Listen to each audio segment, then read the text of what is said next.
Imagine you go to your local supermarket to get food for your lunch. You pick up a pre-packaged salad, you grab a set of plasticware, and you also get a bottle of sweet tea. When you're done with your lunch, you take your plastic salad packaging, your plastic utensils, and your plastic bottle and throw them into the garbage. Today, single-use plastics are all around us. Wrappers, bags, bottles, all things that we use one time and then throw away. But throwing them away doesn't make it go away. Plastic is designed to be durable, so it takes hundreds of thousands of years to decompose, outlasting the person who threw it away. Maybe it would be easier if at least all the plastic ended up in one spot so we could control its effects on the environment, like a landfill. But out of the 35 million tons of plastic that's produced each year, 1/4 ends up in water. It is predicted by year 2050 that the mass of plastic and the mass of fish will be the same. Environment sustainability is one of my passions. I grew up in a household that we took sustainability very seriously. My family and I are cautious of how much waste we create by recycling. And because of this, I thought it would be beneficial for me to share why single plastics are bad for the environment, why we should limit them, and how limiting single-use plastics is achievable. People should adopt eco-friendly habits to reduce the amount of single-use plastics and to decrease the negative effects they have on the environment. First, in this speech, I will talk about how single-use plastics affect the environment. Second, I will introduce zero waste. And then I will talk about how zero waste is achievable. To get started, let us look at why single-use plastics are bad for the environment. When trash goes into the garbage can, it doesn't always go to a landfill. Often it ends up in bodies of water, affecting the ecosystems within them. A Time magazine by Jamie Murphy, Andrea Dorfman, and John D. Hall in 1986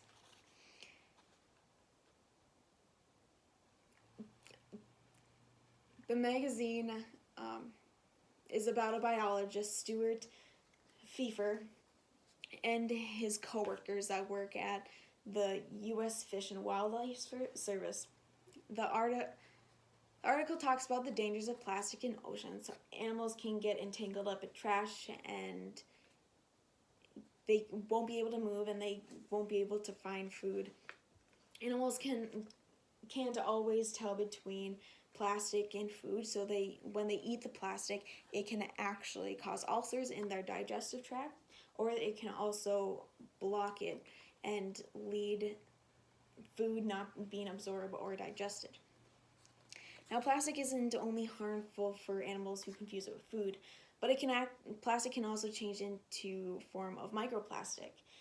An article from 2016 by the United States Geology Service talks about microplastics. They say that microplastics are small, harmful pieces of plastic that come off of decomposing plastics.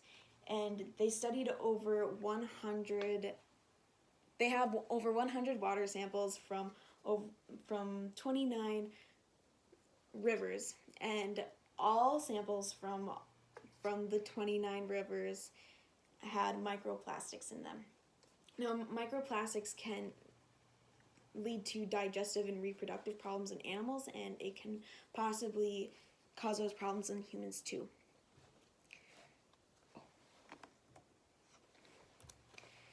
Plastics can also directly affect humans by leaking chemicals into the water. Pieris Pinus, president of the Lavian Medical Association, had an article in 2006 where he talks about the harmful effects of these chemicals. And chemicals like BPA and phthalates can lead to development issues in fetuses and can also lead to cancer. now that we've gone over why plastic is bad to the environment, let's discuss how we can change it. Now, a way to keep plastic out in the environment is to stop using it. As simple as it sounds, but it's not easy. Single-use plastics are all around us. We use them every day. However, some people have the concept of zero waste, where they don't create any garbage. They don't create any garbage. In a 2020 article, Joan Mark Simon, the executive director of Zero Waste Europe, was interviewed and asked about his view on zero waste. And he talked about how it's important not to focus on a singular person, but the bigger picture, the whole world, because we need the whole world to be on the same page to make a difference. He also when people bring up the argument to him of it's impossible, it's unreachable idea, he says this. He says, we don't need a handful of people doing zero waste perfectly. We need millions of people to do it perfectly. So now that we have a way to help, do you imagine yourself doing it? If not, you might think that it's too hard and inachievable. But if that's true, then where does that leave the earth? Are sea turtles still going to be dying because they're eating plastic? Are humans going to get sick because of the microplastics and the toxins leaked into the water? And yeah, some people are doing amazing things, but we need a lot more people to start helping out the environment to actually make a change. And if you think you can't make a change because it's so small of what you're doing, just imagine if you start changing small habits and then you tell your friends and family and then they start changing those habits, it becomes a chain effect and it really does make a change. Now let's stop imagining and let's start talking about steps of action to get to zero waste. First step, you need to change your mindset. You have to be more thoughtful and mindful of the plastic that you use and how much you use.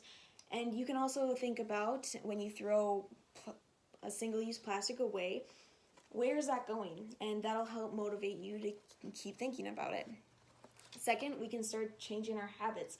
Start recycling. Start carrying around a metal straw and actually use it. And then the last step is to talk about it, to influence like your friends and family about it.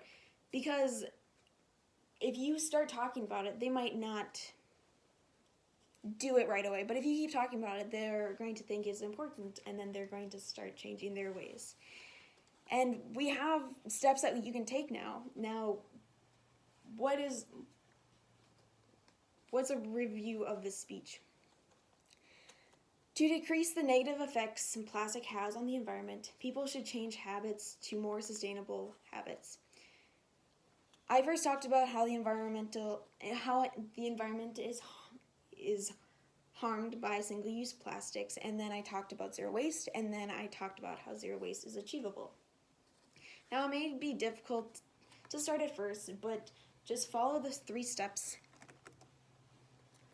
and you can start changing it. Change has to start sometime. Why not now?